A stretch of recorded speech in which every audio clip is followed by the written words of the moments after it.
बिस्मिल्लाहिर्रहमानिर्रहीम सल्लल्लाहु अला मुहम्मद सल्लल्लाहु अलैहि व आलिहि वसल्लम। अस्सलामु अलैकुम स्टूडेंट्स। तो आज ये जो हमारा टॉपिक है वो है मोमेंटम। तो आज इस पर इंशाल्लाह हम ब्रीफली डिस्कस करते हैं। इसकी सबसे पहले डेफिनेशन देखते हैं, फिर इसकी एक्सप्लेनेशन देखते हैं, फिर इसकी डायरेक्शन देखते हैं, फिर यूनिट देखते हैं। ओके। तो सबसे पहले इसकी डेफिनेशन है, the product of mass and velocity of moving body is called momentum. तो मतलब यानी कि मास और वेलोसिटी का प्रोडक्ट किसका? मूविंग बॉडी का, चलती हुई बॉडी का मैस, चलती हुई बॉडी के मैस और वेलोसिटी के प्रोडक्ट को हम मोमेंटम कहते हैं। कि जब एक चलती हुई बॉडी है, उसकी मैस है, उसकी वेलोसिटी है, तो उसका प्रोडक्ट होगा वो हमें एक मोमेंटम के तौर पर काम करके देगा। अब मोमेंटम क्या है? वो जब हमें समझ लग गई है मैस और वेलोसिटी का मजमूआ मोमेंटम है। मोमेंटम है क्या? ये हमें क्या बताता है बॉडी का मोमेंटम है, बॉडी का मोमेंटम होता क्या है। अब इसकी एक्सप्लेनेशन देखते हैं तो हमें मज़ीद अच्छी तरह समझ लग जाएगी। मैंने शॉर्ट लिखा है ताकि आपका टाइम बच सके। Okay. Has same bodies and different velocities. मिसाल के तौर पर एक रोड है, उस पर दो कार्स हैं, कारें, मिसाल के दो कारें हैं, तो उसकी जो बॉडीज़ हैं, जिनका जब मैस है वो सेम है। मिसाल के तौर पर दोनों कारों का मैस है 50-50 kg। पहली जो कार है उसका भी मैस है, यानी कि वज़न है वो 50 किलोग्राम है, तो दूसरी कार उसका भी जो वज़न है वो 50 किलोग्राम है, लेकिन उनकी जो वेलोसिटीज़ हैं वो डिफरेंट है। मिसाल के तौर पर जो पहली कार है वो 100 मीटर पर सेकंड के साथ ट्रैवलिंग कर रही है रोड पर, जबकि जो दूसरी कार है सेम यानी कि वज़न वाली, सेम केजी वाली, वो 150 मीटर पर सेकंड के, यानी कि वो पहली कार से ज़्यादा तेज़ वेलोसिटी के साथ सफ़र कर रही है। तो अगर हम दोनों कारों को स्टॉप करना चाहें तो हमें किस कार को स्टॉप करने में, रोकने में ज़्यादा मुश्किल होगी, ज़्यादा दिक्कत पेश आएगी? तो वो कार होगी सेकंड कार। क्यों? सेम मैच तो सेम है दोनों कारों का, लेकिन जो दूसरी कार है, सेकंड कार है, उसकी जो वेलोसिटी है वो ज़्यादा है पहली वाली कार से।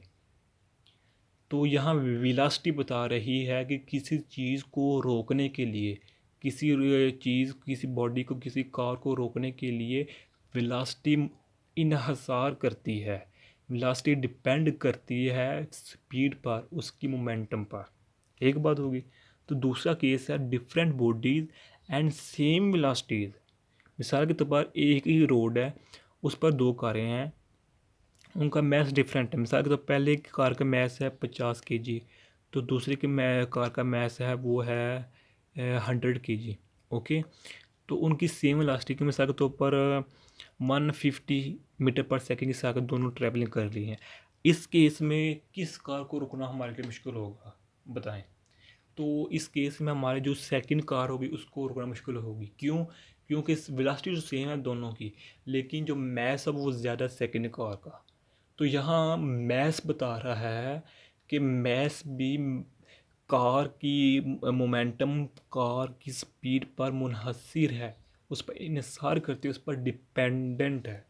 इसलिए हम ये कहते हैं कि मैस और वेलोसिटी का प्रोडक्ट, बॉडी के मैस और वेलोसिटी का प्रोडक्ट, वो बॉडी के मोमेंटम को ज़ाहिर करता है। बॉडी का जो अपने आप का होता है मोमेंटम, स्पीड किसी भी डायरेक्शन में हो सकती है, बॉडी का अपने आप का ज़ाहिर करना वो दो चीज़ों पर, मैस और वेलोसिटी पर होता है, और मैस और वेलोसिटी के प्रोडक्ट को हम मोमेंटम कहते हैं।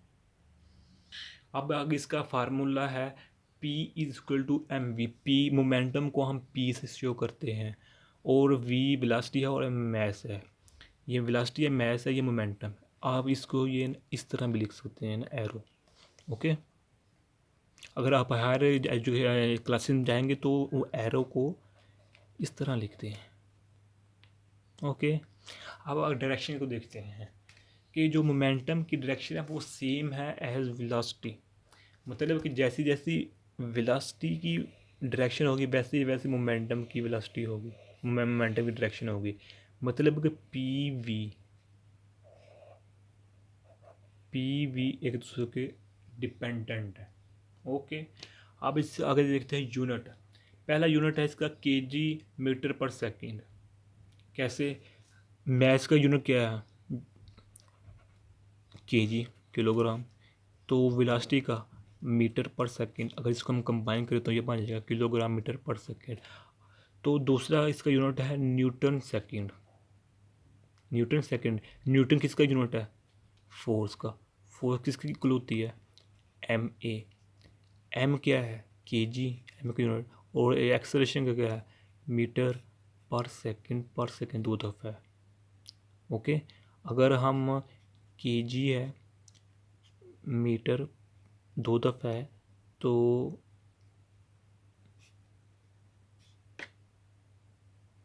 ओके हम ऊपर भी सेकंड लेंगे, नीचे भी सेकंड लेंगे।